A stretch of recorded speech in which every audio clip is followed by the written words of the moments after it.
Halo, selamat siang Sobat Waras TikTok sekalian.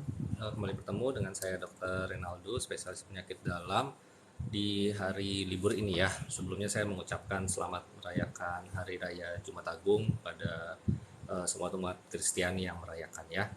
Jadi di hari libur ini saya mau membahas lanjutan video yang terakhir saya upload di TikTok, yaitu tentang masalah kolesterol dan juga tentu kaitan eratnya dengan kesehatan jantung gitu ya. Silahkan, karena sebenarnya setiap kali saya TikTok live itu saya membuka pertanyaan ya, pertanyaan bebas ya, tapi usahakan yang seputar topik live-nya dulu ya. Jadi hari ini topik live-nya kolesterol sama jantung. Silahkan yang mau bertanya-tanya, nanti kalau misalnya belum ada yang bertanya, saya akan coba bahas dari sekian banyak komen pertanyaan tentang video kolesterol ya, karena bagus-bagus pertanyaan gitu ya, dan saya rasa ini memang harus dimengerti karena penyakit jantung dan pembuluh darah itu masih merupakan penyebab kematian nomor satu ya di dunia maupun di Indonesia. Jadi memang ya mau apapun sakit awalnya, endingnya ke sana gitu ya. Oke, sambil saya menunggu kalau misalnya teman-teman ada yang mau bertanya, saya mau coba ulas dulu ya dari yang udah nanya di video terakhir saya ya. Sebagian sih sudah saya jawab, cuman mungkin supaya lebih detailnya saya akan utarakan lagi di sini, dan video ini nanti akan di save dan nanti di tayangan ulangnya akan ditayangkan di YouTube RS Waras ya. Jadi silakan follow dan subscribe ke YouTube saya ya untuk mendapat tayangan ulang TikTok Live ini, dan juga untuk informasi-informasi lain yang mungkin videonya harus lebih panjang sehingga tidak bisa muat di TikTok gitu ya. Oke, jadi kolesterol ya. Jadi kolesterol ini sobat waras kalian harus tahu ya. Kolesterol ini diperlukan oleh tubuh kita ya.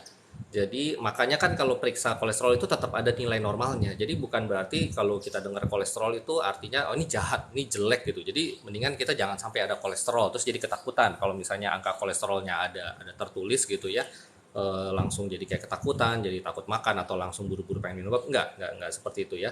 Kolesterol itu banyak sekali gunanya. Jadi lemak, lipid itu dia penyusun dinding sel tubuh ya. Jadi ada membran fosfolipid ya. Jadi sangat penting juga tuh ya untuk kestabilan sel-sel tubuh kita.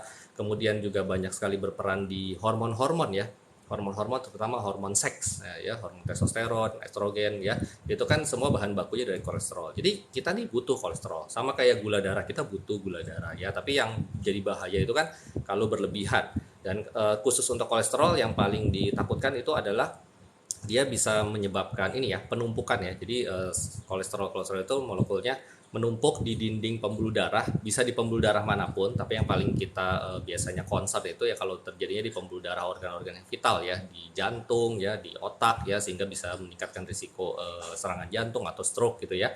Nah itu prosesnya terjadi bertahun-tahun. Banyak yang nggak tahu kalau misalnya proses ini tuh sebenarnya terjadi setelah kita selesai masa pertumbuhan. Nah ini makanya kan sudah diwanti-wanti nih mulai dari usia muda ya. Kalau misalnya pada saat anak-anak remajanya gaya hidupnya udah dipupuknya nggak bener, pola makannya nggak bener, udah gemuk, udah kurang aktivitas. Nanti begitu dia selesai masa pertumbuhan, pengaruh hormon-hormon pertumbuhannya ini berhenti gitu ya. Dia udah masuk ke dewasa muda. Nah, itu udah mulai tuh proses penumpukan aterosklerosis yang kita sebut ya istilah medis ya. Jadi yang penumpukan di dinding pembuluh darah tersebut. Itu nanti akan berjalan bertahun-tahun kalau misalnya tidak dikontrol pola hidupnya, gaya hidup sehatnya, nanti ya amit-amit ya umur 30-an atau umur 40-an. Sekarang kita lihat trennya itu soalnya makin muda orang kena darah tinggi, kena diabetes, kena kolesterol tinggi, yang ending-endingnya bisa kena serangan jantung.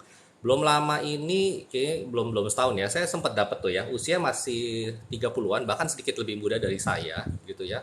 Itu kena stroke loh. Kan sedih sekali ya gitu ya, masih umur 30-an tapi kena stroke, udah ada kelemahan sisi tubuh sebelah kirinya, sementara dia masih harus bekerja ya. Akibatnya sekarang ya dia harus minum obat banyak ya untuk kontrol faktor risiko stroke-nya, dan ya jadi ada muncul semacam stres ya, depresi ya, gimana nggak depresi gitu, masih muda tapi udah ngalamin kayak begitu. Nah ini yang mau kita cegah, jangan sampai trennya tuh makin muda. Dulu tuh kalau kedokteran belajar kapan sih orang kena serangan jantung, stroke, itu dibilang cut off-nya di atas umur 45, 50 tahun. Nah sekarang nih trennya bergeser. Nah ini kan jadi perhatian sekali gitu ya, mana apa makanan-makanan yang dijual di luar sana itu kalau saya lihat sih makin tidak mencerminkan ke arah yang sehat ya. Justru yang banyak diincer yang tanda kutip enak-enak itu ya yang tinggi gula ya, yang tinggi lemak ya, dicampur macem-macem gitu ya sehingga kalorinya tinggi sekali gitu ya. Jadi bukannya malah mementingkan serat yang justru bagus untuk kesehatan gitu ya. Oke, itu latar belakang ya, kenapa permasalahan kolesterol sama penyakit kronik seperti diabetes itu tuh penting karena targetnya jantung sih, jantung ya, itu yang paling kita takut ya. Termasuk orang cuci darah misalnya, penyakit ginjal kronik, itu orang mikir gara-gara ginjalnya dia meninggal, enggak ya. Sebenarnya dalam dalam studi observasinya orang-orang yang cuci darah segala macam itu andai kata berpulang gitu ya, itu jantung ya endingnya ke sana tetap ya. Jadi makanya ya itu salah satu faktor yang saya juga jadi batal gitu jadi dokter jantung karena ya ngeri-ngeri juga gitu ya. Sedih gitu kalau misalnya ternyata banyak yang kena sakit jantung terus meninggal. Jadi saya lebih pengennya sebelum sampai ke jantung saya cegah dulu deh ya, makanya jadi penyakit dalam gitu ya, nangani diabetes dan berbagai faktor resiko lainnya ya. Oke, kalau misalnya belum ada yang bertanya, saya coba ini dulu ya dari yang pertanyaan basic-basic dulu. Nah, ini dari penyebab kolesterol dulu ya. Ini di TikTok ada yang bertanya.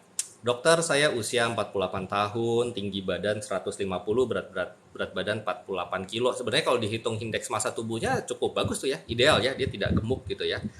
Sudah makan bersih ya. Definisi makan bersih dia jabarkan kukus-kukusan, rebus-rebusan, no sugar, no gorengan. Sehat sekali ya. Ini saya aja nggak sanggup nih bisa sampai seperti ini makannya ya. Olahraga juga rutin. Tapi kolesterol saya selalu di atas 200. Bingung nih. Nah, ini beberapa pasien itu seperti ini. Termasuk salah satu anggota keluarga saya sendiri ya, orang tua. Dia hidupnya bagus lah ya, seringnya makan tinggi serat, ya tidak gemuk, ya aktivitas fisiknya juga baik, tapi setiap kali dicek kolesterol tinggi. Nah, ini ada yang sebutannya adalah familial hiperkolesterolemia. Adalah ini dalam arti medisnya itu memang badannya ya ada masalah genetik yang mengatur metabolisme tubuh ya. Jadi kolesterol yang ada di badan itu cenderungnya numpuk. Jadi metabolisme untuk mengolah kolesterolnya itu nggak bener, anggap aja begitulah ya. Jadi meskipun dia yang masuk dari makanan sudah diatur sedikit, tetap cenderungnya tinggi. Untuk pasien-pasien yang seperti ini, ya memang kalau misalnya kadar kolesterolnya tinggi sekali, ya itu memang harus pakai obat terus mau nggak mau ya karena tetap kita perhitungkan kalau misalnya dia tinggi terus terjadi proses aterosklerosis yang saya katakan di awal tadi dia akan tetap resiko kena jantung kena stroke gitu ya dan ini ya sayangnya nggak bisa dicegah dengan ngatur makan segala macam sudah sangat bagus ya mungkin kalau misalnya dia nggak ngatur pola hidup yang sehat akan jadi lebih tinggi lagi kolesterolnya tapi memang harus dipakai obat terus nih kalau yang termasuk golongan familial hiperkolesterolemia. Nah, cara taunya gimana ya tadi selain sudah pola hidup sehat tapi kolesterolnya masih tinggi biasanya dicari tuh ke keluarganya yang lain. Biasanya rata-rata pada kolesterol tinggi semua, pada ada yang udah kena jantung usia muda. Nah, itu hati-hati. Biasanya itu ada masalah genetik ya tentang bagaimana tubuhnya tidak bisa memetabolisme kolesterol dengan baik. Jadi cenderungnya tinggi terus ya. Nah, ini sudah ada pertanyaan ya. Jadi saya dahulukan jawab pertanyaan teman-teman yang ikut live saat ini. Ya kalau misalnya udah saya habis jawab nanti baru saya balik ke yang di komen di TikTok lagi karena saya udah jawab juga sih sebenarnya di TikToknya ya. Dok, suami saya usia 33 tahun dengan trigliserida 900. Nah, ini juga ya beberapa pasien memang ada yang jadi gini, kolesterol itu makanya saya jelasin di video ya, ada HDL, ada LDL, ada trigliserid karena belum tentu semuanya tinggi. Belum tentu semuanya tinggi ya. Ada yang LDL-nya aja tinggi, ada yang trigliseridnya aja tinggi, ada yang kolesterol totalnya aja tinggi, ada yang HDL-nya rendah. Jadi HDL tuh yang baik ya. H itu kan high. Ya, makanya di video saya kan kalau high density lipoprotein, HDL kolesterol itu harus tinggi karena itu dia kolesterol yang baik. Nah, kalau trigliserid yang tinggi ya, itu faktornya macam-macam. Seringkali sih saya temukan selain pola makan ya, tinggi gula ya, tinggi minyak ya, goreng-gorengannya banyak, itu juga karena biasanya dia punya penyakit sindrom metabolik yang lain. Contoh paling sering diabetes. Jadi kalau misalnya punya diabetes, tidak terkontrol diabetes ya, rata-rata trigliserid juga tinggi semua tuh. Ya, ngobatinnya gimana? Selain pola makannya diatur, kurangin gula ya, kurangin minyak-minyak. Kalau punya diabetes, diabetes gulanya harus bagus. Karena percaya deh, kalau misalnya punya diabetes terus trigliserid tinggi, terus cuma pakai obat penurun trigliserid saja, gulanya nggak diatur, itu trigliserid susah banget untuk jadi normal. Ya, itu udah saya buktikan di pasien-pasien saya. Jadi begitu gulanya bagus, trigliseridnya juga ikut turun kalau memang punya diabetes. Tapi ada juga orang yang nggak diabetes, trigliseridnya tinggi banget nih. Nah, triglycerid ini kapan kita obatin? Sebenarnya kalau masih di bawah 300 ya. Jadi kan normal 150 tuh. Di bawah 150 itu kita katakan normal untuk triglycerid. Untuk semua kelompok ya, mau ada penyakit macam-macam, mau nggak ada penyakit macam-macam, triglycerid normal tuh di bawah 150. Nah, tapi nggak serta-merta begitu di atas 150 kita obatin ya. Karena triglycerid itu gampang sekali membaik dengan pola hidup sehat, dengan atur makan yang tadi, dengan olahraga gitu ya. Nah, kapan kita mesti obatin? Kalau di atas normal dengan faktor resiko yang lain. Jadi punya diabetes, apalagi punya jantung segala macam. Karena kan tadi balik ke utamanya ya, endingnya adalah kita mencegah supaya di kemudian hari dia jangan kena jantung. Jadi kalau misalnya sudah ada faktor risiko yang lain ke arah sana plus triglycerid tinggi kita obatin. Tapi kalau misalnya cuma check up doang, nggak ada keluhan apa-apa, nggak pernah terdokumentasi ada sakit jantung, nggak ada diabetes segala macam, cuma sekedar triglycerid naik dikit, misalnya 200, 250, pola hidup sehat dulu. Jangan langsung ketakutan buru-buru pengen obat ya, nggak usah. Nah, tapi ini kan kasusnya 900 nih, ini tinggi banget ya. Jadi kalau misalnya triglycerid kita sampai di atas 500 itu ada resiko memperberat kerja pankreas ya. Pankreas itu dia selain menghasilkan insulin, dia juga menghasilkan enzim ya, amilase lipase itu untuk membantu pencernaan lemak. Nanti bisa radang pankreasnya, pankreatitis akut. Ini kalau pankreatitis akut pasiennya cukup kritis loh kondisinya ya. Jadi nyeri perut tengah ya, nyeri perut sangat hebat, bisa sampai menjalar ke belakang, ke punggung, mual muntah hebat, demam tinggi gitu ya, dan sering sekali komplikasi ke sepsis sehingga pasiennya harus dirawat di ICU. Jadi kalau sampai di atas 500, mau ada keluhan mau nggak ada keluhan obatin ya, karena kita nggak mau nunggu sampai dia kena pankreatitis ya. Obatnya selain tadi atur lagi pola diet dan segala macam, biasanya kita kasih golongan dari golongan fibrat ya. Golongan fibrat ya, dosisnya nanti dimulai bertahap, makanya harus konsul ke dokter dulu ya, dan boleh dikombinasi kalau suplemen makanan itu yang mengandung omega 3. Meskipun kalau untuk terapi trigliserid tinggi, omega 3 yang dianjurkan itu sebenarnya yang dosis tinggi. Ya, tapi kan kita di sini jarang ya ada sediaan omega 3 yang dosis tinggi untuk terapi trigliserid. Jadi ya udah konsumsi aja yang ada omega 3 ya, DHA gitu ya, EPA, DHA gitu, cari yang ada seperti itu kan banyak tuh. Biasanya kayak macam ikan kayak gitu-gitu. Itu cukup bagus. Jadi untuk bantu nurunin trigliserid itu kombinasi sama pola diet ya, sama kalau misalnya masih ya ini harus langsung masuk fibrat sih ya. Langsung ke dokter aja biar diresepin ya. Lanjut dulu. Kalau yang pertanyaan bukan tentang kolesterol atau jantung, saya skip dulu ya di awal video ini. Nanti kalau ada kesempatan sekitar 10 menit terakhir baru saya bahas ya. Ini ada yang nanya lambung, ada yang nanya kebas. Sebentar dulu ya. Kolesterol total saya 206 dok. Minum obat kolesterol apa? Berapa lama minumnya? Nah ini jadi gini ya. Kalau begitu check up kolesterol tinggi, jangan reaktif ya. Apalagi kalau naiknya tuh cuma dikit. Lihat dulu ya. Kalau misalnya Anda hanya sekedar check up saja, nggak punya penyakit yang lain, nggak punya riwayat jantung, apalagi usia misalnya masih relatif muda gitu ya, ginjal aman, nggak punya diabetes, intinya cuman kolesterol tok gitu ya, hanya kolesterol aja yang masalah gitu ya, cuman baru lewat-lewat dikit, pola hidup deh, pola hidup. Kalau saya ini sebenarnya alirannya saya menghindari ngasih orang obat minum lama-lama ya. Kalau bisa tanpa obat mendingan tanpa obat ya. Itu yang harus dipromosikan terus ya, preventif, pencegahan gitu ya. Makanya ini saya bikin edukasi RS cepat waras gitu ya. Itu hanya gimmick aja ya, nggak ada rumah sakitnya, jangan dicari di Google ya. Masih banyak yang nanya soalnya, dok RS cepat waras di mana? Itu nggak ada, itu hanya gimmick aja. Itu hanya semacam moto ya supaya cepat sehat. Waras itu kan sehat ya, dan sehatnya itu jasmani, mental gitu ya, dan fokus ke pencegahan. Jadi saya lebih pengen tuh orang-orang mencegah ya. Bukan nggak boleh nikmatin hidup makan enak, boleh ya, tapi dalam batas tertentu. Jadi kalau baru lewat sedikit, pola hidup yang bagus dulu aja deh. Kurangin gula, kurangin lemak gitu ya. Olahraga, turunin berat badan kalau misalnya masih berlebihan.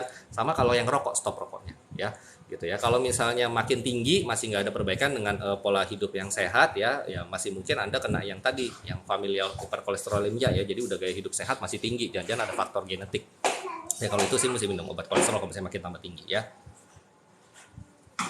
Lanjut dulu. Kalau yang tanya saya praktek di mana, saya di Bekasi domisilinya ya, di Siloam Bekasi sepanjang jaya ya. Nah ini lanjut lagi, dokter saya umur 52 dengan berat badan 61 dan tinggi badan 158, cek kolesterol 230, kepala nyut-nyutan terus. Nah jadi sebenarnya gejala sakit kepala nyut-nyutan itu kalau dari literatur ya, tidak serta-merta pasti karena kolesterolnya tinggi. Jadi tidak berkorelasi secara langsung gitu ya, dalam arti kata bisa iya bisa enggak, karena rata-rata kolesterol itu sebenarnya tidak menimbulkan gejala. Bisa jadi sakit kepalanya ini karena penyebab yang lain ya. Kalau misalnya ternyata Anda ada gangguan penglihatan, misalnya kayak saya nih pakai kacamata, ternyata ukuran kacamatanya berubah gitu, itu saya bisa migrain tuh. Atau misalnya kerjanya di kantor yang natap layar terus berjam-jam gitu ya, itu sering sekali ngalamin migrain. Jadi belum tentu karena kolesterol Anda. Jadi itu hanya kebetulan saja eh, ada faktor lain yang menyebabkan sakit kepala plus kolesterolnya tinggi ya.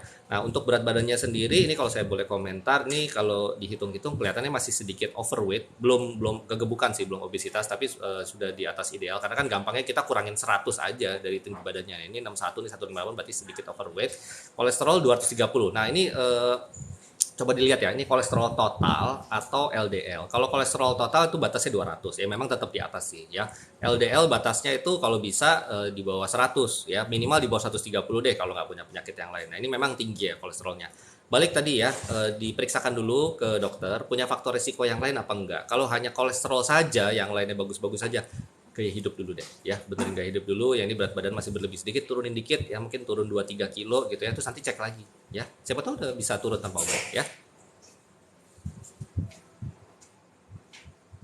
Nah, ini ada yang nanya jantung ya. Ini topiknya hari ini kolesterol dan jantung. Jadi saya jawab juga yang pertanyaan jantung. Dok, ayah saya tensinya normal. Kenapa bisa kena pembengkakan jantung 62%? Saran dokter untuk mengantisipasinya. Jadi pembengkakan jantung penyebabnya macam-macam. Itu kalau di foto ronsen ya, kelihatan itu lebar jantung. Jadi aduh, mungkin nanti saya mesti bikin video tentang cara ngelihat ronsen paru-paru ya. Banyak yang masih bingung juga, dok itu yang putih tengah-tengah itu apa dok gitu ya. Nah, jadi kalau foto paru-paru kan kiri kanan tuh ada yang hitam tuh bentuknya melengkung gini ya, terus tengah-tengah itu ada yang putih gede. Nah, itu jantung kita ya, jadi jangan bingung itu apa ya, itu harus ada. Kalau misalnya tengah-tengah nggak ada putihnya ya malah saya kabur kali ya, ini orang apa hantu gitu ya. Itu jantung ya, dan nanti dilihat ya lebarnya itu diukur dibandingkan sama lebar dadanya. Normal ukuran lebar jantung yang kita bilang tidak bengkak itu kalau maksimal 50%. Di atas 50% kita bilangnya kardiomegali. Nah, ini 62% berarti ya cukup melebar. Penyebabnya belum tentu karena hipertensi. Memang sih dari penelitian sama dari survei paling banyak itu karena orang kena penyakit jantung hipertensi. Ya karena hipertensi tidak terkontrol, otot jantung yang membengkak, melebar sehingga membesar ya. Tapi bisa juga karena penyebab yang lain, gangguan katup jantung bisa gitu ya. Atau yang lain yang kadang-kadang penyebabnya nggak jelas ya, biasanya muncul pada pasien diabetes ya, atau ya pernah ada riwayat infeksi virus yang ke jantung atau gimana, itu kardiomiopati namanya. Jadi nggak jelas penyebabnya atau melebar aja ya. Cara mengantisipasi sebenarnya kalau misalnya udah kena ya susah juga ya. Yang mesti kita fokuskan adalah supaya jangan tambah gede lagi, supaya jangan bergejala. Jadi meskipun ada pembengkakan jantung, ada pelebaran, jangan sampai kualitas hidupnya terganggu, jangan sampai ada gejala. Nah, ini ya balik lagi dicek nih, ada faktor resiko nggak. Tadi kan tensi bagus, oke, udah oke tuh ya. Cari diabetes ada nggak gitu ya. Kalau perlu ekokardiografi, jadi ke dokter jantung biar nanti dilihat ya, katup-katupnya ada masalah nggak gitu ya, ada tanda-tanda penyakit jantung rematik nggak gitu. Nah, itu dicari ya, dicari. Jadi pastikan dulu nih ada penyakit. Kalau ternyata nggak ketemu, nggak jelas, berarti masuk ke yang tadi saya bilang, kardiomiopati. Nah, kardiomiopati ya akan dikasih obat-obatan untuk menjaga supaya dia jangan tambah bengkak. Kalau misalnya ada gejala, misalnya kaki bengkak atau gampang ngos-ngosan, biasanya nanti ditambah obat yang suka memperlancar kencing, sama harus kurangin minum biasanya ya. Tapi nanti harus ditentukan dulu sama dokter jantung. Periksain aja ya. Lanjut lagi dulu. Dok, kolesterol apa hubungannya dengan batu empedu? Ini pertanyaan yang sangat bagus sekali. Sebenarnya kemarin di live saya yang bahas soal liver sama empedu udah saya bahas ya. Jadi batu empedu itu paling sering penyebabnya dua. Kalau nggak memang batu kolesterol, satu lagi batu pigmen. Batu pigmen ini sering kita temukan sama yang punya kelainan darah pasien talasemi. Jadi rada jarang kan. Jadi kalau misalnya orang dewasa ketemu ada batu empedu, paling sering batunya itu karena kolesterol. Dan tidak selalu ya ada batu empedu kolesterol di darahnya tinggi. Sebagian besar sih iya. Jadi kalau misalnya memang ada batu empedu terus dicek kolesterolnya tinggi, turunin kolesterolnya. Ya, itu salah satu terapi untuk batu empedunya adalah perbaiki profil lipidnya ya. Apanya di bawah? Bentar ya saya. Sebentar. Ya. Sorry, ada anak. Lanjut dulu. Dok, apakah efek samping dari konsumsi simvastatin tiap malam bagi penderita kolesterol? Jadi obat-obat kolesterol, efek sampingnya itu sangat bergantung sama dosis. Makanya selalu kita mulai dari dosis paling kecil dulu, ditingkatkan bertahap sampai dosis yang dikehendaki ya. Dosis yang dikehendaki berdasarkan target kolesterolnya. Makanya saya bikin video yang terakhir tuh kan, tentukan dulu target kolesterol Anda gimana. Kalau cuman kolesterol aja nggak ada punya penyakit yang lain, LDL targetnya di bawah 130 atau di bawah 100 gitu. Kalau punya diabetes, tapi nggak punya jantung harus di bawah 100. Kalau ada bawaan jantung minimal di bawah 70. Bahkan kalau misalnya baru banget serangan jantung terus punya penyakit ginjal segala macam harus di bawah 55. Jadi makin banyak penyakit-penyakit yang berkontribusi ke masalah jantung itu target LDL harus makin ketat ya, harus makin rendah, dan otomatis obat-obat yang dipilih dosisnya akan makin tinggi karena mesti ngejar ke sana gitu ya. Nah, makin tinggi dosis obat kolesterol berkaitan dengan peningkatan kejadian efek samping yang mungkin. Tapi yang namanya efek samping itu bukan berarti pasti kejadian ya. Bisa terjadi, bisa tidak ya. Efek samping paling pertama biasanya pegel-pegel. Ya, jadi kayak gampang pegel, gampang kadang-kadang sakit kepala ya.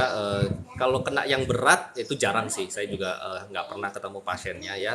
Kejadian rhabdomyolysis namanya ya. Jadi saking efek samping ke ototnya besar ya, ototnya itu sampai sel-selnya itu pecah-pecah sehingga kencingnya itu nanti jadi kayak merah kecoklatan gitu ya, karena ada pigmen globulin yang keluar dari situ ya. Itu agak langka ya, tapi bisa ya. Saya sendiri belum pernah nemuin pasien dari penelitian seperti rhabdomyolysis ya, terus mialgia paling sering sih pegel-pegel ya, pegel-pegel, pusing gitu ya. Ke lambung bisa juga untuk orang-orang yang sensitif, tapi ini nggak selalu. Rata-rata sih pasien yang minum sih jarang ya mengeluhkan ada efek samping, kecuali dosisnya misalnya udah sampai 40 mg gitu ya, yang kita kejar ke arah high intensity statin, baru tuh ya kadang-kadang suka agak pegel-pegel ya. Cuman ya kita timbang-timbang lah, kalau pegel-pegelnya ringan tapi dia resiko kena jantungnya tinggi sekali ya mau nggak mau ya. Jadi memang kita harus ambil jalan tengah tuh ya. Lanjut dulu, kalau kolesterol tinggi apakah diabetes juga ada? Bisa iya, bisa tidak. Tapi kolesterol dan juga diabetes adalah masuk ke kelompok penyakit sindrom metabolik. Saya sudah sempat bikin video TikToknya, silakan aja cari di playlist sindrom metabolik. Jadi itu diabetes, kolesterol tinggi, sama tekanan darah ya, 3 itu tuh ya. Dimana kalau misalnya kena yang salah satu, kalau nggak dikontrol bisa kena ke yang lain-lain. Jadi bisa saja kolesterol saja nggak punya diabetes, tapi kalau misalnya punya kolesterol terus kolesterol tinggi terus, suatu saat bisa diabetes. Hati-hati. Begitu juga sebaliknya, diabetes yang tadinya nggak ada kolesterol lama-lama bisa kolesterol. Lanjut lagi. Yang topik bukan kolesterol atau jantung nanti belakangan ya. Nggak saya skip kok ya. Nanti saya ulas lagi di terakhir. Berapa persen dok rokok pengaruh ke kadar kolesterol tinggi? Jadi rokok ini itu kan isinya banyak sekali radikal bebas. Ada 4.000 lebih zat kimia beracun ya, bisa menimbulkan dampak ke tubuh gitu ya. Dan yang jadi masalah nih, makanya orang tuh susah dibilang stop rokok ya. Tidak pasti 100% akan ngalamin ke sana. Jadi kalau ngelihat dibungkus rokok tuh ya, merokok dapat menyebabkan hipertensi, gangguan jantung, gangguan kehamilan dan janin, diabetes, kanker segala macam.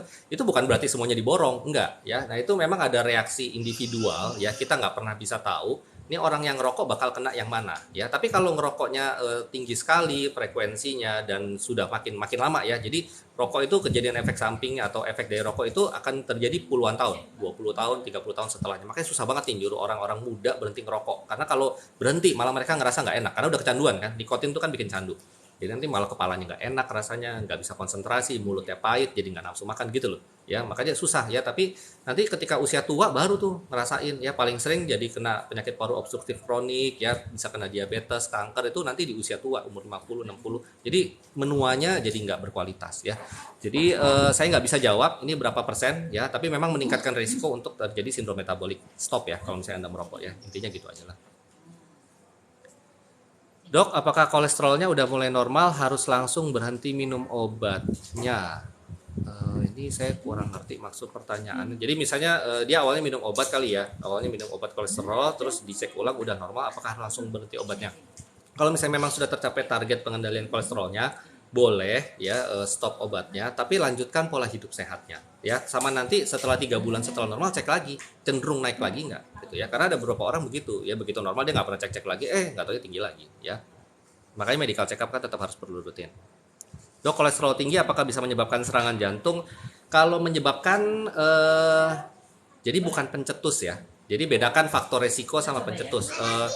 Faktor resiko nih begini, contoh analoginya.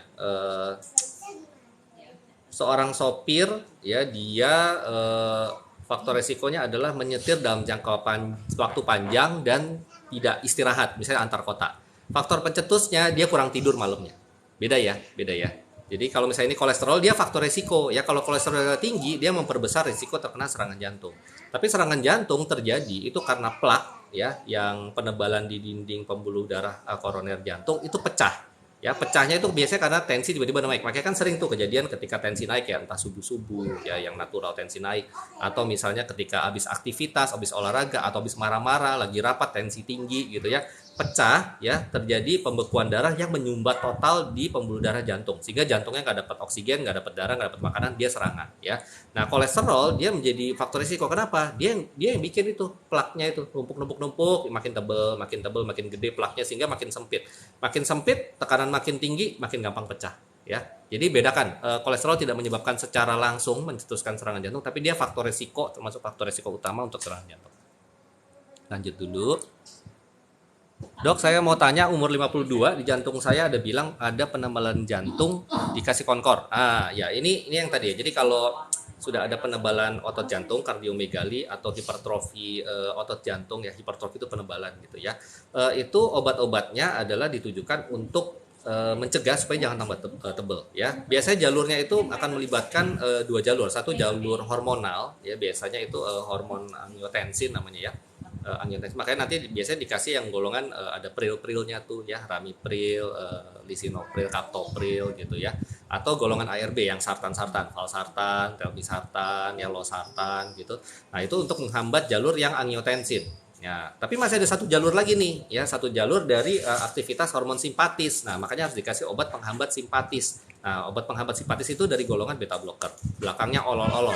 Konkor itu dari golongan beta blocker, isinya bisoprolol ya. Jadi ini adalah salah satu upaya supaya jangka panjangnya dia jangan makin nebel karena jalur yang simpatisnya agak dihambat gitu ya. Nah, tapi kalau misalnya masih ada faktor risiko yang lain, apalagi punya darah tinggi, sebaiknya sih dikombinasi sama yang golongan ACE inhibitor atau yang sartan-sartan tadi tuh ya. Konsultasiin lagi aja, nggak ada masalah ya, aman kok obatnya, dikonsumsi terus-terusan, malah enak. Konkor itu bikin detak jantung kita juga nggak gampang cepat ya, makanya sangat bagus untuk yang pasien sakit jantung ya. Dok, maaf, pertanyaan seputar jantung saja atau bisa yang lain? Bisa yang lain tapi nanti belakangan ya, saya sesuai topik dulu ya. Ibu saya penebalan jantung permanen, amankah?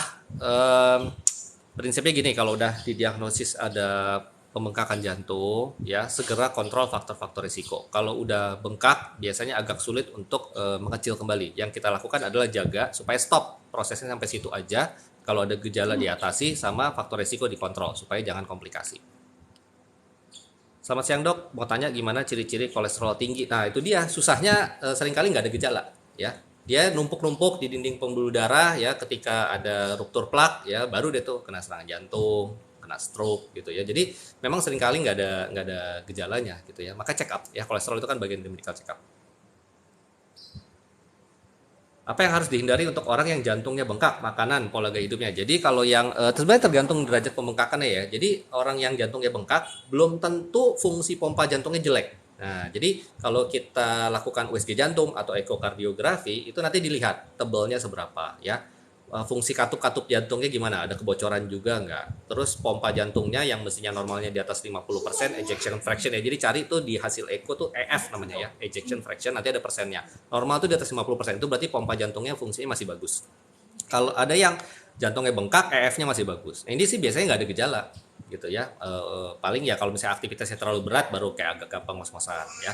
Tapi kalau misalnya EF-nya udah rendah ya, apalagi sudah di bawah 40% yang disebut low ejection fraction, itu biasanya banyak gejala. Dan kalau misalnya untuk mencegah gangguan jantung itu utamanya hindari yang tinggi garam. Ya, karena kalau tinggi garam itu akan mempengaruhi ke tekanan darah ya, nanti kerja jantung jadi lebih berat. Kalau jantung udah menebal terus dipaksa kerjanya berat terus, itu kayak macam orang fitness, udah ototnya gede dipacu terus tambah gede ototnya ya, nanti lama-lama jadi kardiomiopati. Jadi hindari tinggi garam, utamanya perbanyak serat ya. Sebenarnya udah ada tuh DASH diet, dietary approach to stop hypertension ya, ngaruhnya nanti ke jantung juga, yang tersusun dari komposisi rendah garam, lemak dibatasin, sama tinggi serat ya. Makanya sayurnya orang Sunda mestinya sehat-sehat ya, banyak lalapan ya. Lanjut dulu. Dok, apa beda obat simvastatin dengan atorvastatin? Ini sama-sama statin. Statin itu dari golongan HMG-CoA inhibitor ya, atorvastatin inhibitor. Jadi dia menghambat enzim yang membuat kolesterol jadi tinggi gitu ya. Nah, bedanya di mana? kemampuannya ya. Makanya di video saya itu dibedain ya, ada tabel tuh, mungkin nanti layar HP-nya mesti dilihat ya karena tabelnya cukup panjang ya, bisa di pause aja videonya, itu nanti dilihat simvastatin itu dia andai kata dosisnya dikencengin misalnya sampai 40 mg, itu pun sering terjadi efek samping yang pegel-pegel tadi kalau sampai dosis segitu dengan pakai simvastatin ya. Itu maksimal nurunin LDL ya, kemampuan untuk menurunkan kolesterol yang jahat yang LDL itu paling hanya 30% gitu loh. Jadi kalau kolesterol LDL Anda misalnya 150 ya, Anda punya diabetes, kan kalau diabetes targetnya harus di bawah 100. Nah, itu kan mesti turunin di bawah 30%, nggak kekejar pakai simvastatin ya. Makanya kita harus kasih yang golongan statin yang punya kemampuan lebih intensif untuk menurunkan LDL-nya. Nah, makanya bukan berarti simvastatin jelek, enggak ya. Kita harus lihat-lihat ini pasiennya target LDL-nya berapa. Kita mau turunin berapa persen dari angka yang semula. Kalau pakai simvastatin masih bisa kekejar, pakai simvastatin ya. Tapi kalau misalnya terlalu tinggi LDL-nya sementara targetnya tuh rendah banget, harus pakai yang high intensity. Atorvastatin dia tergantung dosis. Kalau dosisnya 10 mili, 20 mili, dia masuknya ke moderate intensity, nurunin paling 30 sampai 50% ya. Tapi nggak nyampe 50% nurunin LDL-nya. Kalau mau di atas 50% harus minimal dosisnya 40 mili. Bahkan kalau orang bule gitu ya, orang barat yang badannya gede-gede bisa dinaikin sampai 80 mg. Tapi seperti yang saya bilang tadi, makin tinggi dosis statin, makin resiko efek samping ya, yang pegel-pegel tadi, termasuk resiko rhabdomyolysis. Jadi tetap kombinasi dengan pola hidup sehat ya, supaya dosisnya juga jangan tambah tinggi. Lanjut lagi dulu. Dok, penderita diabetes apakah berpotensi kolesterol juga? Soalnya saya belum pernah cek kolesterol. Iya, jawabannya jelas ya. Itu masuk ke sindrom metabolik. Semua yang punya diabetes wajib kolesterolnya dicek. Lanjut lagi. Dok, kolesterol saya tanggal 4 April kemarin 261. Ya, dilihat ada faktor risiko yang lain ya. Sementara sih sambil nanti cek lagi ke dokter untuk nanya perlu obat apa enggak, lanjutkan pola hidup sehat ya. Kurangin lemak, kurangin gula ya. Gula, banyak orang nggak mikir gula tuh ke diabetes juga. Enggak, gula berlebih nanti dirubah jadi lemak juga. Jadi untuk menurunkan kolesterol turunin gula juga ya. Gula darah tidak dokter, asam urat bagus, tensi bagus. Ya udah, berarti ini kan kolesterol saja. Ya kalau misalnya kolesterol saja, usia masih muda sih ya, targetnya kolesterol total di bawah 200, LDL minimal di bawah 130, kalau bisa di bawah 100 lebih bagus ya. HDL-nya harus tinggi. Kalau laki-laki di atas 40, perempuan di atas 50. HDL itu ini saya belum bahas. HDL untuk supaya dia tinggi, supaya bagus nilainya, itu paling bagus adalah dengan berolahraga. Dengan berolahraga merangsang pembentukan high density lipoprotein, HDL kolesterol itu kolesterol yang baik. Dia berfungsi juga untuk makanin LDL tuh. Jadi dia kalau HDL tinggi, otomatis LDL-nya juga turun ya. Jadi selain pakai obat buat turunin LDL, olahraga supaya HDL-nya naik ya. Dok, saya dalam keadaan puasa tapi pas dicek kolesterol sampai 246, padahal sudah sangat dijaga. Kenapa ya? Ini saya sudah jawab tadi, ada pertanyaan mirip pas awal-awal live banget. Masih mungkin Anda kena familial hiperkolesterolemia. Jadi memang secara genetik ya, metabolisme tubuh Anda untuk mengolah kolesterol nggak bagus. Nah, kalau yang kayak gini-gini, kalau memang punya faktor risiko lain ke jantung, mau nggak mau minum obat ya. Saya kolesterol 224, tensi rendah, asam urat juga cuman 3,1, pinggang rasa nyeri sampai betis. Jadi kolesterolnya cukup ya naik sedikit sebenarnya sih ya, di atas 200. Jadi kolesterol total ya saya asumsikan ya. Pinggang nyeri sampai betis biasanya itu ada iritasi otot atau saraf kejepit ya, bukan karena kolesterol. Gemfibrozil dok bisa jadi obat kolesterol? Iya, ya itu salah satu terapi kolesterol tapi untuk yang trigliserid. Jadi obat kolesterol yang ada di Indonesia ya sebenarnya nggak terlalu banyak, paling banyak golongan statin ya, yang saya bikin videonya itu utamanya konsennya adalah nurunin LDL ya. Jadi kalau kita periksa profil lipid tuh kan ada kolesterol total, HDL, LDL, trigliserid. Statin utamanya LDL, tapi dia juga bantu naikin HDL meskipun sedikit efeknya, sama dia bantu nurunin trigliserid juga, tapi efeknya juga dikit. Kalau yang lebih konsen ke trigliserid yang dominan kayak tadi tuh, ada yang nanya trigliserid suaminya 900, itu pakai golongan fibrat atau gemfibrozil. Dia utamanya nurunin trigliserid, nurunin LDL-nya hanya sedikit efeknya. Jadi dilihat-lihat yang mana komponen yang lebih dominan. Konsultasi ke dokter aja biar nggak salah ya. Jangan sampai LDL-nya yang dominan dikasih gemfibrozil, nggak cocok ya. Apakah ada efek sampingnya dok kalau konsumsi obat jantung seumur hidup? Enggak ya. Jadi efek samping sangat jarang terjadi dan tergantung obat apa yang dikasih. Kalau misalnya takut ke ginjal atau liver, aman. Bahkan justru kalau misalnya jantungnya dikontrol dengan baik, pompa jantungnya dijaga bagus dengan obat-obatan, ginjalnya ikutan sehat ya. Dok, saya tidak cocok obat simvastatin dan turunannya. Obat kolesterol yang lain apa dok? Boleh pakai ini hipersensitif ya. Makanya kan obat apapun tuh ada resiko hipersensitif. Orangnya nggak cocok, alergi ya macam-macam kayak gitulah. Eh, Pilihan lain kalau memang mau nurunin LDL ya bisa pakai tadi ya omega 3 ya, EPA, DHA ya minyak-minyak ikan begitu, atau bisa juga pakai ezetimibe ya. Ezetimibe ini obatnya ada sih di Indonesia tapi nggak ada generiknya ya, patennya masih pada mahal semua, nggak masuk BPJS. Kalau misalnya memang kolesterolnya tinggi sekali dan ada faktor risiko jantung ya mau nggak mau harus dikasih ya daripada risiko ke depannya. Jadi bisa pakai ezetimibe. Ada lagi di luar negeri golongan PCYK 9 ya, nama obatnya itu ada mumap-mumapnya. Nah itu disuntik, itu obat suntik ya, saya lupa berapa hari sekali, saya juga nggak pernah pakai sih soalnya belum masuk ke Indonesia ya. Itu juga sangat bagus untuk menurunin LDL, tapi setahu saya kayaknya belum ada di Indonesia ya. Tapi sementara kalau misalnya memang perlu obat ke dokter aja, nanti biar diresepin ezetimibe ya. Aku ada kolesterol jahat sedikit dan asam lambung tapi nggak minum obat. Aku rajin minum rimpang, serah, jahe. Nah, jahenya ini untuk asam lambung hati-hati. Ya kan rada pedes ya. Kalau untuk asam lambung ya jadi bahas asam lambung ya. Ya itulah pola makannya ya, jangan pedes-pedes gitu ya. Kalau rimpang saya kurang tahu ya untuk kolesterol efeknya apa. Intinya kalau kolesterol tuh tadi yang saya bilang ya, gula-gula dikurangin ya. Jadi mau Anda minum jahe rimpang tapi karbohidrat gak dikurangin, lemak-lemak yang gak dikurangin, sama aja kolesterolnya akan tetap tinggi, percaya deh. Dan minum makanan berlemak untuk asam lambung nggak bagus ya, bikin begah karena pengosongan lambung jadi lambat. Apa obatnya untuk menurunkan kolesterol? Gaya hidup yang baik, pola makan yang baik ya. Kalau masih tinggi dan memang ada indikasi dapat obat, nanti bisa dikasih golongan statin kalau LDL-nya tinggi. Kalau lebih tingginya lebih ke trigliserid, nanti dikasih golongan fibrat ya. Dokter live TikTok biasanya jam berapa? Ya ini karena hari libur saya bikin siang-siang ya, karena biasanya orang ya apa namanya ya standby ya siang-siang. Kalau misalnya hari biasa saya antara 2 atau 3 hari sekali, biasanya habis pulang praktek entah jam 5 sore atau jam 8 malam. Nanti saya selalu bikin announcement-nya ya. Biasanya sehari atau 2 hari sebelumnya saya bikin announcement-nya, saya attach ke video TikTok saya. Dipantau aja ya. Siang dok, saya dijadwalkan untuk tindakan kateterisasi. Kateter itu tindakannya kayak gimana? Nah, jadi tindakan kateterisasi ini adalah tindakan utama untuk memastikan memang pembuluh darah jantung atau arteri koronaria itu ada sumbatan. Dan nanti bisa dinilai sumbatannya berapa persen. Perlu pasang ring untuk melebarkan atau tidak. Jadi biasanya kalau dulu tuh sering itu sebenarnya kayak macam infus ya, infus tapi jarumnya agak gede gitu, dan nanti biasanya sebelum disuntik akan dibius tuh di daerah sekitarnya. Kalau dulu sering di paha, tapi kalau sekarang sering di sini ya, arteri radialis ya. Jadi nanti dikasih obat nyeri, dia disuntik kayak bius lokal gitu, terus dimasukin ya kayak macam diinfus. Nah nanti begitu jarumnya masuk, nanti akan dimasukkan kayak selang, makanya disebutnya kateter. Kateter itu kan selang ya, selangnya panjang banget ya, terus nanti sambil dipantau pakai ronsen yang untuk melihat selangnya jalan sampai pembuluh darah yang mana, nanti masuk ke daerah jantung ya, daerah jantung. Nanti begitu udah masuk ke pintu masuknya pembuluh darah arteri koroner, nanti akan disemprot zat kontras namanya, zat warna. Nanti kelihatan tuh cabang-cabangnya zzz, gitu loh ya. Nanti itu direkam ya, direkam pada saat tindakan kateterisasinya. Nah ketika dilihat itu dilihat, oh yang ini mestinya dia sampai ujung, kok dia kesumbat ya, oh berarti ini sumbatan. Nanti dilihat sumbatannya total atau ada itu.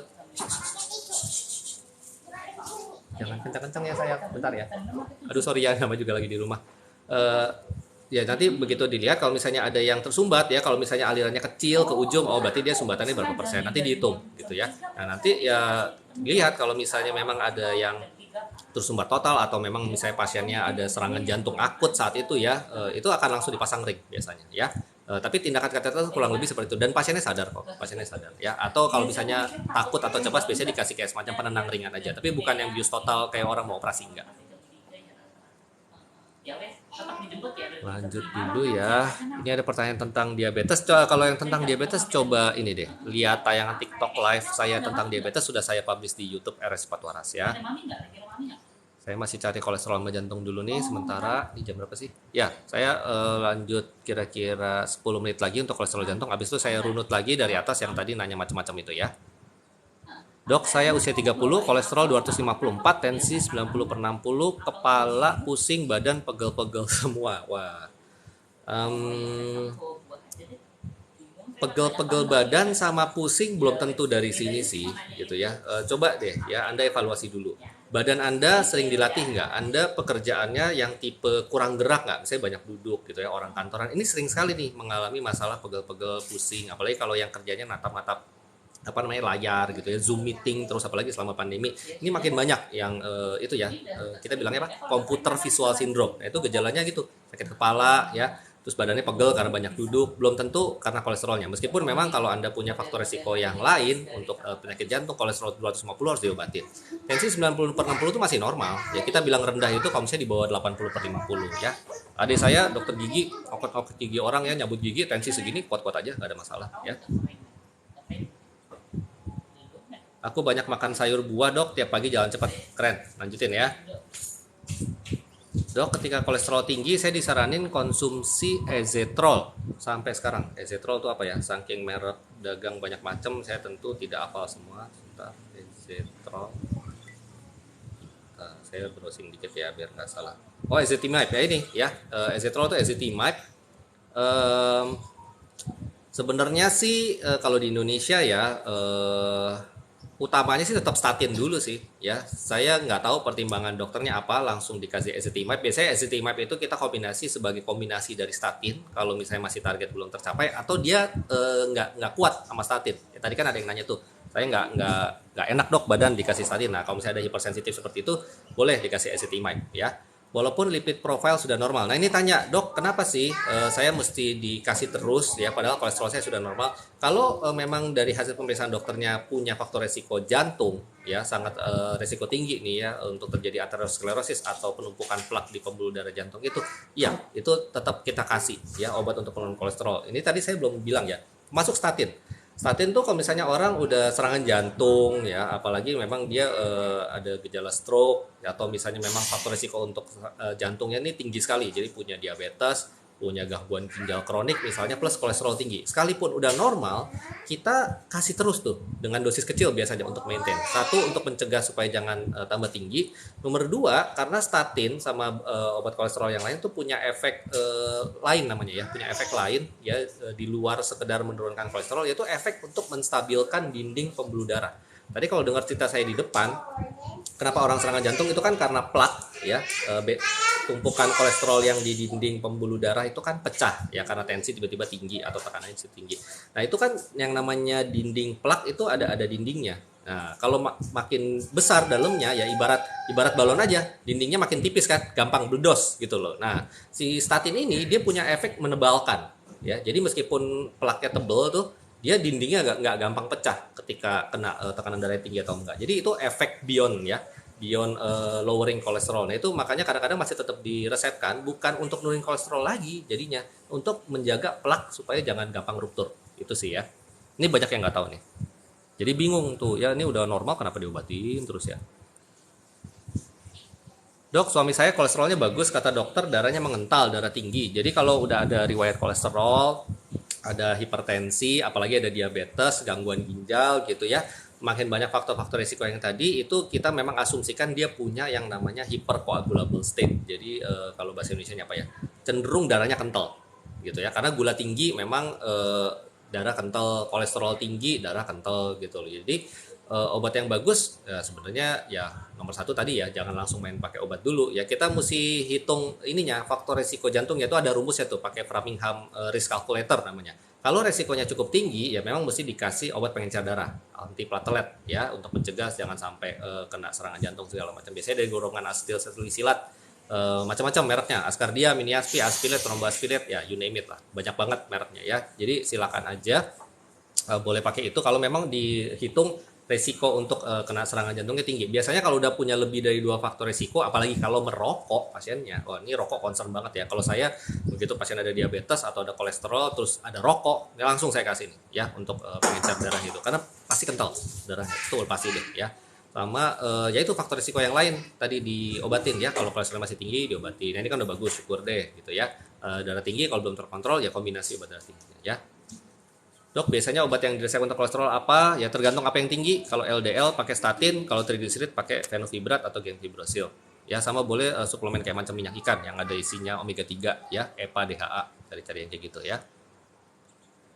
Dok, orang tua punya kolesterol tinggi dan saya juga kolesterol sering lebih dari 200. Apakah saya harus rutin minum? Nah, ini perbaiki gaya hidup dulu ya, perbaiki pola makan ya, kurangin lemak, kurangin gula-gula, sama kalau belum olahraga yang rutin olahraga, sama kalau berat badan berlebih turunin. Kalau ngerokok stop rokoknya ya, sama ya atur stres, harus cukup istirahat ya, manage stres yang baik.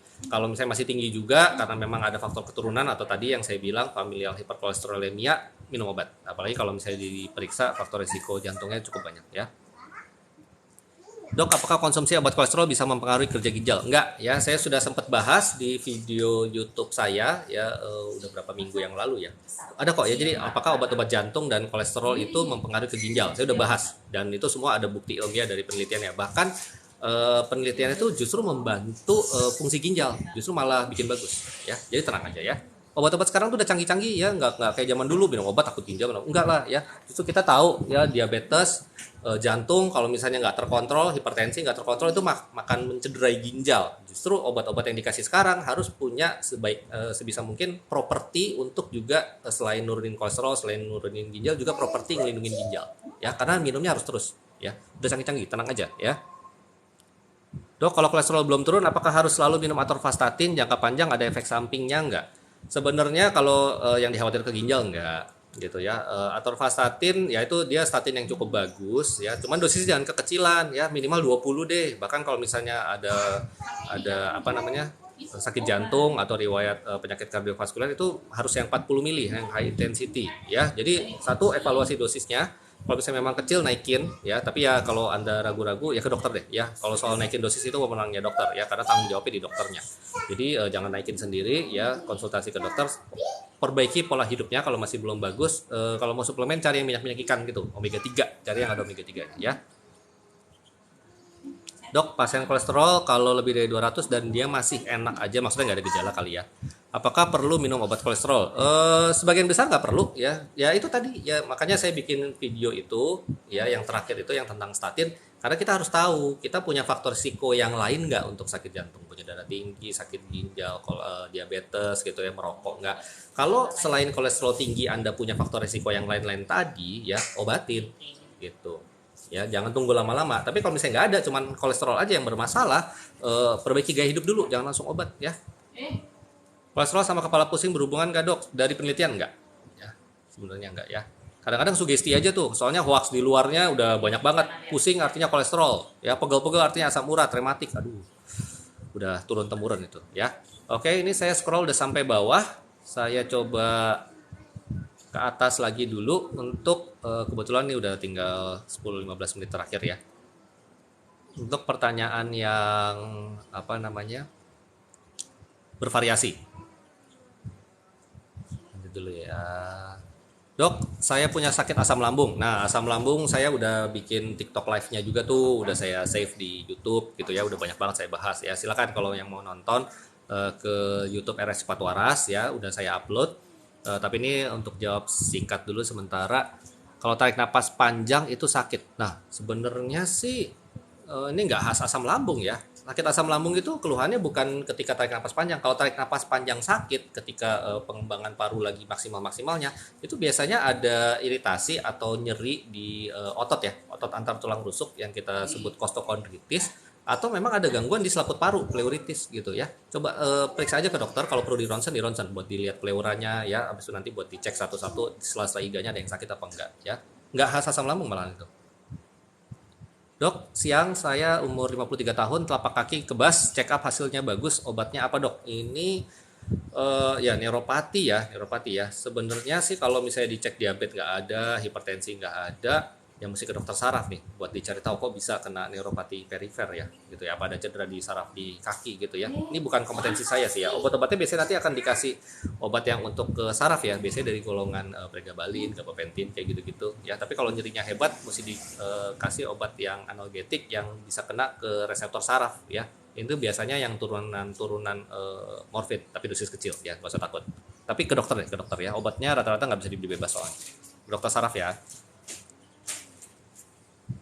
Apa usus saya juga ikut sakit dokter, mohon penjelasan. Nah ini yang pertanyaan sebelumnya mana? Oh tadi itu yang sakit asam lambung, tarik napas panjang, ususnya juga ikut sakit. Kalau asam lambung bisa mempengaruhi kerja usus ya, ususnya jadi gampang mules gitu ya, itu berhubungan sama asam lambung. Tapi yang tarik napas panjang sakit mestinya enggak ya.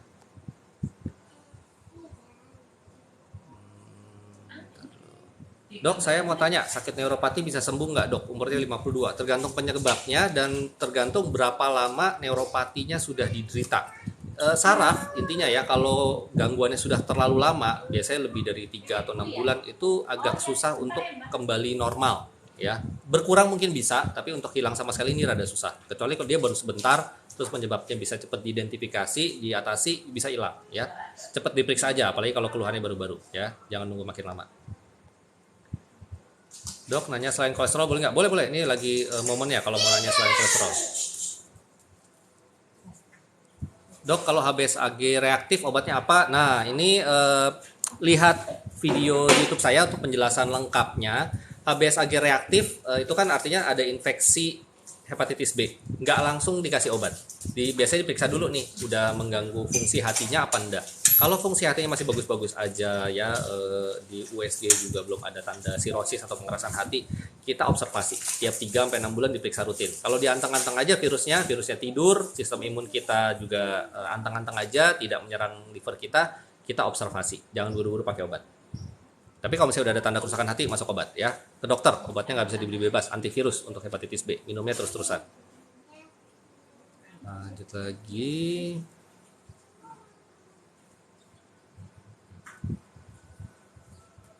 Nah, tadi sih cukup bagus ya yang nanya semua seputar jantung, kolesterol sesuai topik ya. Dok, ibu saya dengkul kali, lutut kali ya maksudnya ya. Sering sakit kayak pengapuran sendi, sudah minum kalium dia. Oh, ini kalium diklofenak kali maksudnya, tetap nyeri. Jadi osteoartritis, ini saya ada niat untuk membuat video sih ke depannya untuk osteoartritis ya, karena sangat banyak penderitanya ya, pengapuran sering terjadi di lutut, memang karena itu salah satu sendi penyangga badan ya. Sering kejadian pada yang udah makin tua karena memang itu masuk proses penuaan ya. Sendi kita tuh jadi makin sempit ya, makin kaku gitu ya, dan kalau misalnya berat badan berlebih, sering nahan beban berat, biasanya pada yang gemuk-gemuk itu nanti bisa ada greges ya, atrisi. Nah itu nanti kalau misalnya gerak bunyi kertek itu sakit ya, dan seringnya memang di lutut. Kalium diklofenak itu anti radang, anti nyeri ya, kalau nyeri banget silahkan diminum. Tapi kalau masih sakit ya harus dinaikkan ya, dan terapinya macam-macam. Dilihat dulu ada bengkak nggak di sendi lututnya. Kalau disertai bengkak juga, disertai penumpukan cairan sendi lutut, itu harus disedot plus disuntik obat anti radang ke sana. Ya, silakan konsultasi ke dokter spesialis penyakit dalam atau ke konsultan reumatologi juga bisa langsung ya. Jadi ada penyakit dalam KR tuh gelarnya ya, konsultan reumatologi. Atau bisa juga ke dokter ortopedi ya, ke dokter tulang. Kalau misalnya sampai perlu terapi seperti itu ya. Dok, kalau kram di bagian wajah bahaya nggak dok? Kram di wajah, saya nggak bisa jawab. Ini kayaknya kalau misalnya menyangkut saraf, bagusnya ke dokter saraf deh ya. Lagi dulu ada lagi nggak ya? Ya tadi sih semuanya partisipasi sangat baik ya, nanyanya sesuai topik.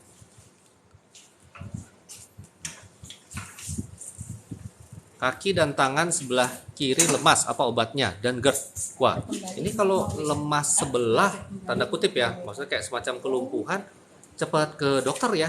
Maksudnya ini harus nomor satu dicek dulu nih stroke apa bukan gitu ya. Soalnya aneh, cuman sebelah. Kalau lemas semuanya ya, kayak nggak ada tenaga, itu bisa dari metabolik, kalium biasanya paling sering ya. Misalnya pasien muntah-muntah, diare sangat berlebihan, kurang cairan tubuh, keluar elektrolitnya, kaliumnya rendah, itu bisa tuh kayak gejala lumpuh, tapi lumpuhnya nggak milih-milih, kiri kanan kena ya. Tapi kalau cuma sebelah doang, apalagi tambah lemas ya, kayak setengah lumpuh, hati-hati, itu stroke gitu kemungkinan. Apalagi kalau kejadiannya mendadak ya, segera berobat deh, jangan lama-lama. HbA1c dari 11,5 sudah turun ke 6,5. Nah, HbA1c itu rata-rata gula darah 3 bulan terakhir 6,5 bagus banget ya.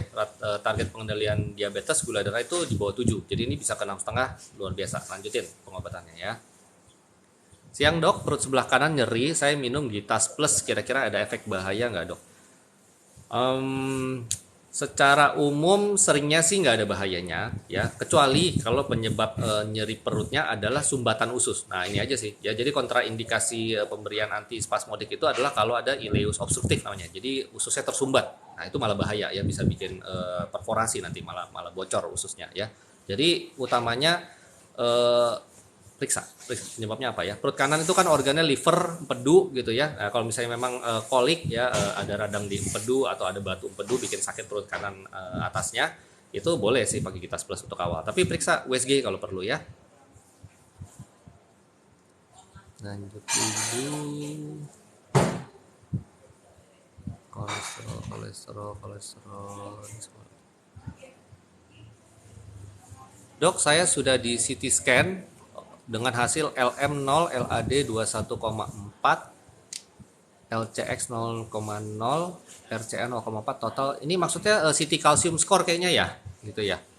CT calcium score. Jadi ini pemeriksaan CT scan untuk melihat, jadi dari luar ya. CT calcium score itu untuk memprediksi sudah ada penyempitan di pembuluh darah koroner apa enggak. Jujur saya lupa angka-angka tepatnya gimana, karena biasanya yang sering pakai ini tuh dokter jantung biasanya, spesialis jantung pembuluh darah atau penyakit dalam yang konsultan kardiovaskuler. Tapi ini yang angka 21,4 gitu ya, itu yang paling dominan. LAD itu left anterior descendant ya, pembuluh darah koroner yang di sebelah kiri yang turun ke bawah. Dia ada di depan terus ke bawah ya. Itu pembuluh darah arteri koroner yang termasuk paling utama sih gitu ya. Ini angkanya positif, berarti saya asumsikan sudah ada penumpukan plak di situ ya. Tapi tetap untuk menentukan apakah ini harus diintervensi, dalam arti kata harus pasang ring apa enggak, itu utamanya kateter gitu ya. Mungkin untuk awal kalau memang nggak ada gejala apa-apa dan curiga ada penyumbatan di pembuluh darah koroner ya, saya nggak tahu ini angkanya termasuk signifikan apa enggak penyumbatannya ya. Coba tes treadmill aja. Jadi biasanya kita tes treadmill tuh. Jadi dirangsang kalau orang tidur santai-santai aja, bukan aktivitas yang berat, kan jantung juga kerjanya ringan. Kadang-kadang nggak muncul tuh gejala koronernya. Makanya kadang-kadang perlu dites. Coba deh sambil jalan cepat atau sambil setengah lari ada muncul perubahan ini nggak, gelombang di rekam jantungnya. Tes treadmill aja saran saya. Kalau misalnya tes treadmillnya positif, ada respon iskemik namanya ya, ada respon dada jadi nggak enak atau perubahan rekam irama jantung dari tes treadmillnya positif, baru dilanjutkan kateter untuk melihat lebih jelas penyumbatannya seberapa.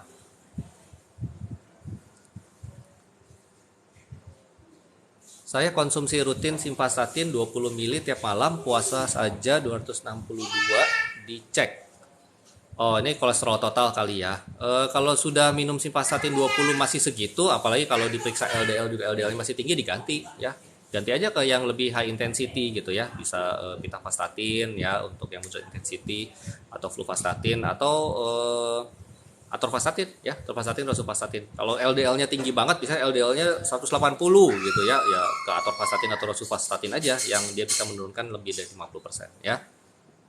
Bahu kanan sering berat, pegel. Kenapa ya, Dok? Kalau berkaitan dengan sendi ya, ini ya masalahnya entah ototnya atau sendinya. Ya mesti diperiksain sih ya, mesti banyak tes itu untuk menentukan ini radang di sendi bahu ya, atau yang kita sering sebut rotator cuff tendinitis, atau ada yang lain ya. Susah ya kalau nggak diperiksa fisiknya nih jawabnya ya.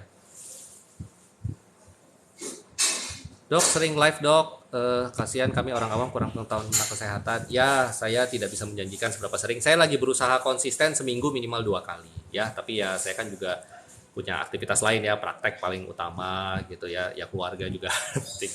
Saya berusaha ya, saya berusaha ya. Saya sih sebenarnya malah lebih mengharap dokter-dokter nih semua yang cukup ini ya, cukup nyaman ngomong depan kamera. Ini bagusnya edukasi lah ya. Nggak bisa kalau cuma sedikit gitu, kalau cuma ngandelin saya atau beberapa orang saja nggak kekejar. Topik kesehatan tuh banyak sekali ya, jadi mudah-mudahan kalau ada tenaga kesehatan lain yang juga follow saya gitu, terus termotivasi, yuk bantu teman-teman awam ini, karena memang di praktek sehari-hari dengan jumlah pasien yang sangat banyak banget, apalagi di era BPJS ini, dokter juga jam prakteknya kan segitu-segitu aja, jumlah dokter juga nambahnya nggak sebanyak penambahan jumlah pasien BPJS. Itu waktu kita untuk edukasi memang susah, makanya saya membuat edukasi di YouTube, TikTok, termasuk live ini adalah untuk bantu jelasin ya, karena pada saat praktek seringkali waktunya kurang.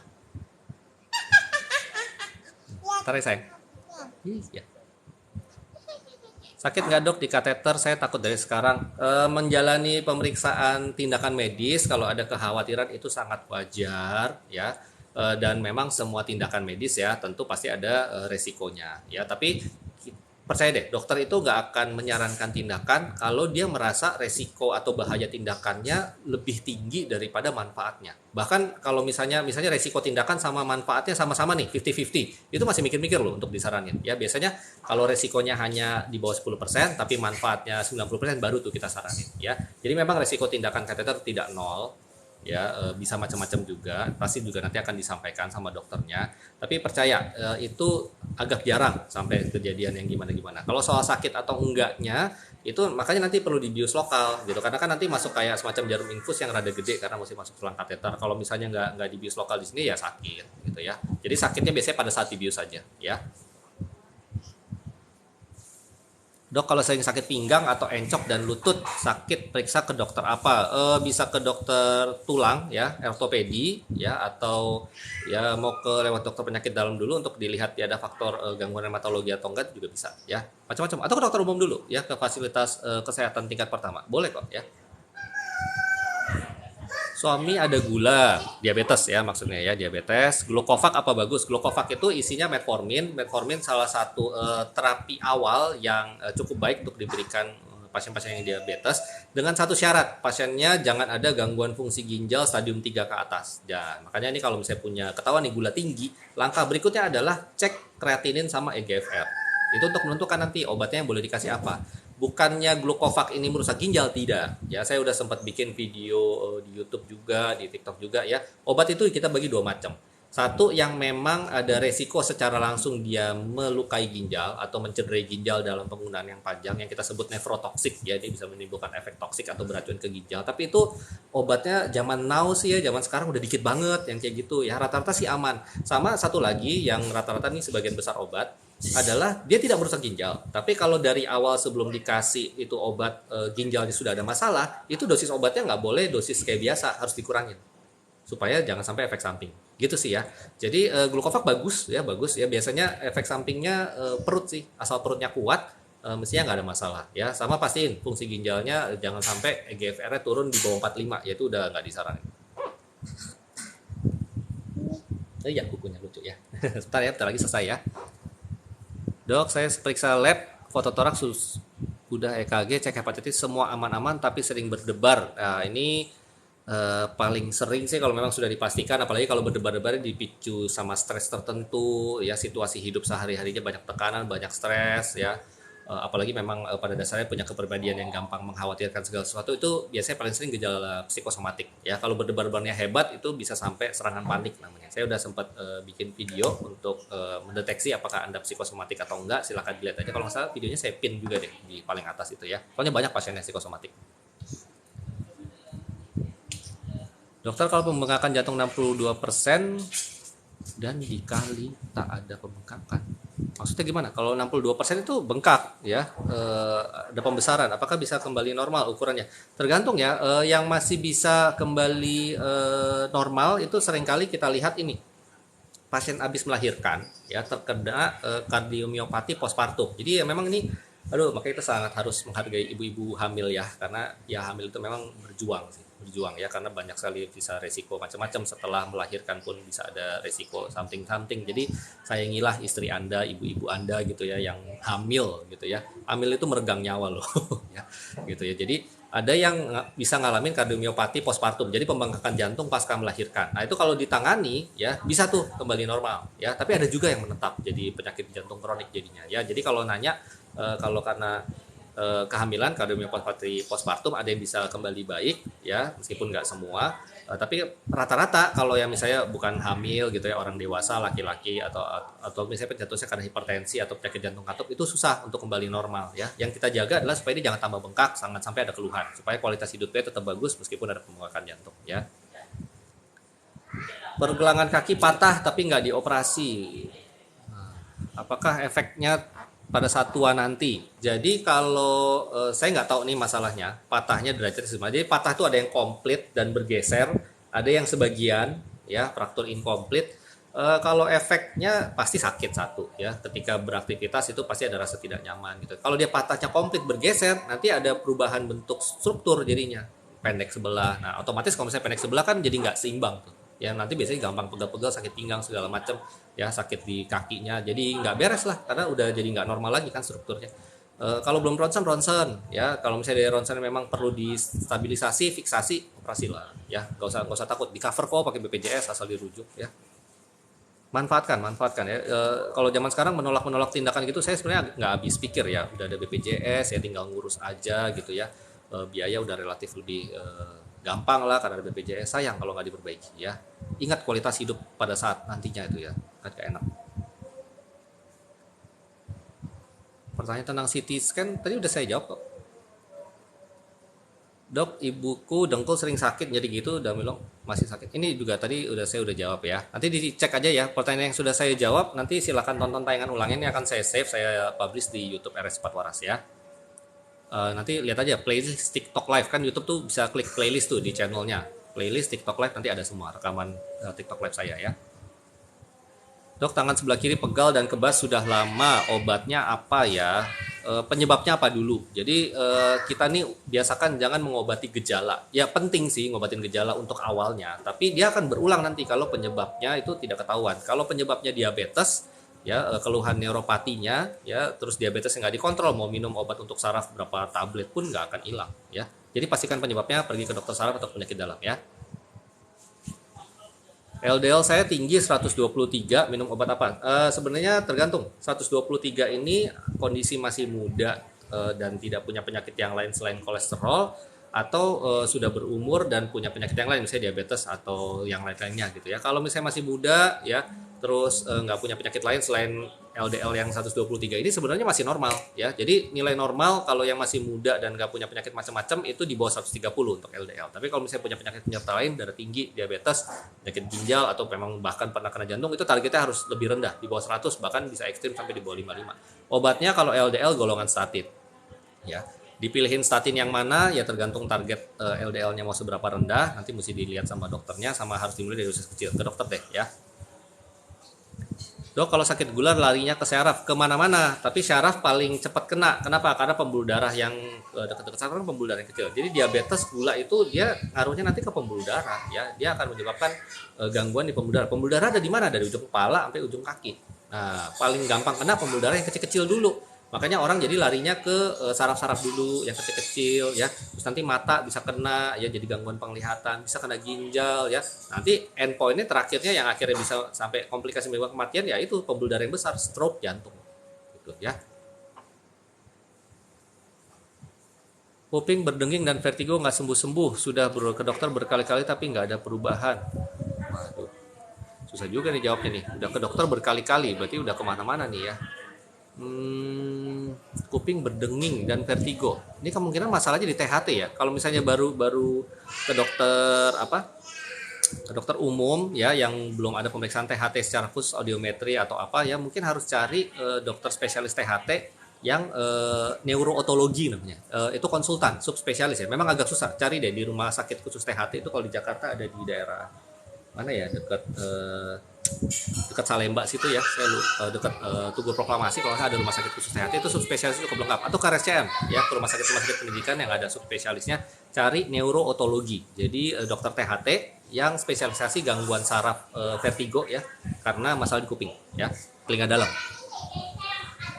Simvastatin aku diganti sama fenovibrat. Kalau diganti vibrat berarti trigliseridnya yang dominan tinggi. Kalau statin biasanya untuk LDL yang tinggi ya. Oke, ini udah jam 12. Mungkin 1-2 pertanyaan lagi ya. Dok, mau tanya, kalau BAB cair sampai dengan 2 kali dan kadang-kadang lambung rasa terlilit, kenapa ya dok? Kalau cuma 2 kali itu kita tidak sebut diare. Diare itu definisinya adalah konsistensi berubah jadi cair dan lebih dari 3 kali dalam 1 hari. Jadi kalau cuma 2 kali itu bukan diare. Seringkali memang karena lambung. Ya, jadi iritasi lambung sehingga respon gastrokolik namanya ya, peristaltiknya meningkat, bisa bikin jadi kayak agak mules ya, terus pencet-pencet dikit, tapi nggak sampai yang berkali-kali. Obatin lambungnya kalau gitu ya. Senang banget keterima di FK. Waduh, selamat menempuh pendidikan ya. Semoga lancar-lancar. Yang terakhir saya mesti pilih. Kalau yang nanya saya praktik di RS mana, boleh lihat di bio Instagram saya ya. Saya ini sebenarnya tidak mau promosi ya gitu ya, karena tidak boleh dokter promosi praktek atau menjual diri tanda kutip gitu ya. Saya praktek di daerah Bekasi intinya ya. Silakan lihat di bio saya di Instagram aja deh ya. Saya di Siloam Bekasi intinya ya. Kalau nanya ambeien ada bengkak bekasnya, tanya dokter bedah ya.